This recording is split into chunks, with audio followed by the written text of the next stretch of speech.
Assalamualaikum warahmatullahi wabarakatuh. Perkenalkan nama saya Fitri Handani, NIM 2248201074, dosen pembimbing Bapak Hari Ade Saputra, MSI, tugas nutraceutikal.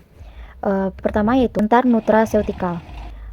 Nutraceutikal adalah jenis makanan yang memiliki manfaat untuk kesehatan secara medis, termasuk pencegahan dan pengobatan penyakit.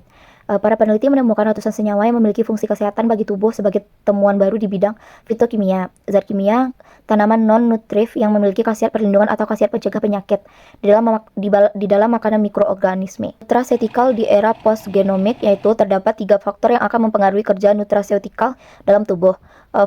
Variabilitas dosis yang dikonsumsi dalam makanan akibat faktor-faktor jenis, kelamin, usia, lingkungan, dan lain-lain. Interaksi antara reseptor ligan merupakan landasan utama dalam nutraceutikal.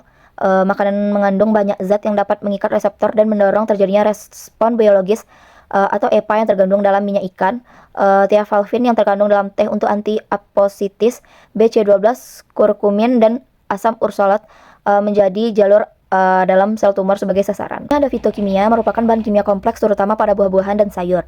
Fitokimia dengan khasiat antioksidan berwarna terang karena mengandung kromofor, sayuran berwarna hijau gelap mengandung klorofil. Fitokimia karotenoid, separuh dari 50 karotenoid diserap ke aliran darah. Keraton dapat melindungi dari kanker hati dan paru-paru. Pemanasan pemotongan sayur dapat melepaskan karotenoid di dalam aliran darah. Karotenoid diangkut ke partikel kolesterol kaya lipat. B-korekton dapat diubah menjadi vitamin A, yang merupakan suatu antioksidan yang melindungi dari radikal bebas. Selanjutnya ada likopen. Likopen yaitu manusia tidak dapat membuat likopen, jadi harus mengonsumsi buah-buahan. Likopen memiliki kemampuan mengikat oksigen bebas, mengatur komunikasi gap junction antar sel. Selanjutnya ada lutein dan zeaksin. Lutein adalah suatu santof dan suatu dari 600 karotenoid di dalam sayur berdaun hijau sebagai nutrisi mata. Zeaksin merupakan salah satu karotenoid alkohol yang paling sering ditemukan di alam untuk melawan radikal bebas. Karotenoid astaxanthin tidak ubah menjadi vitamin A di tubuh, melainkan untuk membantu mengatasi penyakit aknerasi manula, nyeri otot, reumatoid artritis. Antioksidan merupakan senyawa yang dapat mencegah kerusakan oleh radikal bebas. Antioksidan dalam makanan berupa molekul tambahan seperti vitamin, antioksidasi, dan ditemukan di dalam minyak sayur. Produk bahan alam yang digunakan sebagai nutraceutikal yaitu produk bahan alam yang distandarisasi dengan kemampuan dan marker yang telah diketahui. Produk bahan alam dengan kemampuan dan marker yang diketahui namun belum ada standarisasi. Kerusakan bahan pangan. Bahan pangan dibiarkan di udara terbuka mengalami kerusakan.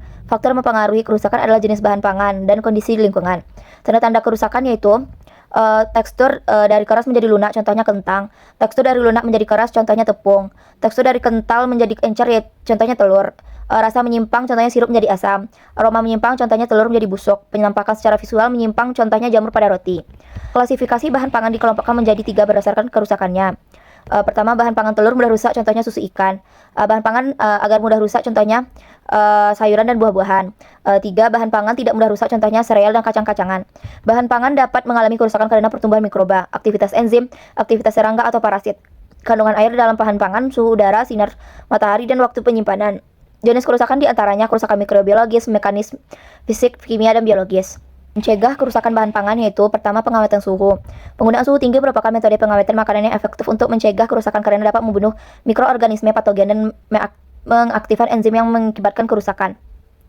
Beberapa metode pengawetan dengan suhu tinggi meliputi pasteurisasi, pengalengan, dan blansir. 2. Pengawetan yaitu pengawetan kimia digunakan untuk mencegah kerusakan bahan pangan dengan menghambat pertumbuhan mikroorganisme seperti bakteri dan jamur, serta mencegah oksidasi. Beberapa contoh pengawet kimia yang umum digunakan antara lain asam benzoat, asam sitrat, dan nitrat. 3. Pengeringan. Pengeringan adalah metode pengawetan bahan pangan yang paling efektif untuk mencegah kerusakan dengan cara mengurangi kadar air. Dengan mengurangi kadar air, pertumbuhan mikroorganisme seperti bakteri, jamur, ragi akan terhambat, sehingga bahan pangan menjadi lebih tahan lama.